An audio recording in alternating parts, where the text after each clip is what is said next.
Hello everyone, TTADC sub zonal development অফিসারের লিখিত পরীক্ষা হবার কথা ছিল 9 জুন, কিন্তু প্রশ্নপত্র ফাঁস হয়ে যাওয়ার ফলে পরীক্ষাটি স্থগিত বলে ঘোষণা করা হয়। আজকে সংবাদপত্রে টিটিএডিসি সম্পর্কে একটি গুরুত্বপূর্ণ প্রতিবেদন প্রকাশিত হয়েছে। সেই প্রতিবেদনটির উপর ভিত্তি করেই আজকের ভিডিওটি। এডিসিতে নিয়োগ কেলেঙ্কারি ঘটনায় জড়িত রাঘব বোয়ালদের বাঁচাতে ভেঙে দেওয়া হলো রিক্রুটমেন্ট বোর্ড। ত্রিপুরা স্বশাসিত জেলা পরিষদে 110টি পদে সাব জোনাল ডেভেলপমেন্ট অফিসার ও ডেপুটি প্রিন্সিপাল অফিসার নিয়োগের উদ্যোগ নেওয়া হয়। এই পদে প্রায় 26,000 চাকরি প্রত্যাশী আবেদনপত্র দাখিল করে।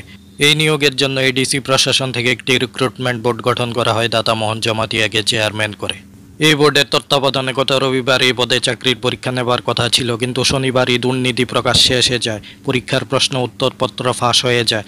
এই কেলেঙ্কারির জেরের সাথে সাথেই পরীক্ষা বাতিলের ঘোষণা করে এডিসি প্রশাসন। এ নিয়ে আগরতলা পশ্চিম থানাতে একটি মামলাও হয়। ইতিমধ্যে এক জেরক্স দোকানি সহ আরও এক যুবককে আটক করা হয়েছে।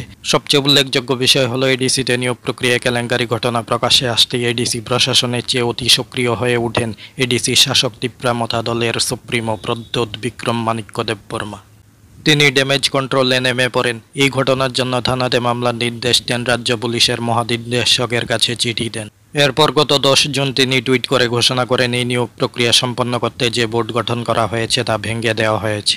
কিন্তু এডিসি প্রশাসনের তরফে এ নিয়ে কোনো ঘোষণা না থাকাতে এ নিয়ে প্রশ্ন উঠতে শুরু করে। এডিসির প্রশাসনিক আধিকারিক থাকার পরও কেন দলের সুপ্রিমো ঘোষণা করছে? প্রশাসনের ভূমিকা কি এ নিয়ে? অবশেষে দুদিন বাদে বুধবার এই নিয়োগ কমিটি ভেঙে দেওয়ার ঘোষণা করা হয় এডিসি প্রশাসনের তরফে, এবং এই নিয়োগ সংক্রান্ত যাবতীয় ফাইলপত্র এডিসি প্রশাসনের হাতে দ্রুত হস্তান্তর করার নির্দেশ দেন এডিসির মুখ্য কার্যনির্বাহী আধিকারিক CK জমাতিয়া।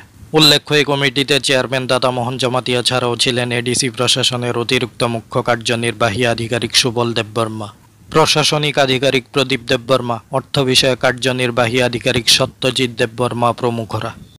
এই হলো টিটিএডিসি রিক্রুটমেন্ট বোর্ড ভেঙে দেওয়ার সেই নোটিফিকেশনটি।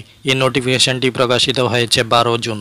তাহলে এই ছিল আজকের ভিডিওটি। আরও গুরুত্বপূর্ণ ভিডিওস পেতে আমাদের চ্যানেলটি সাবস্ক্রাইব করুন। সবাইকে ধন্যবাদ।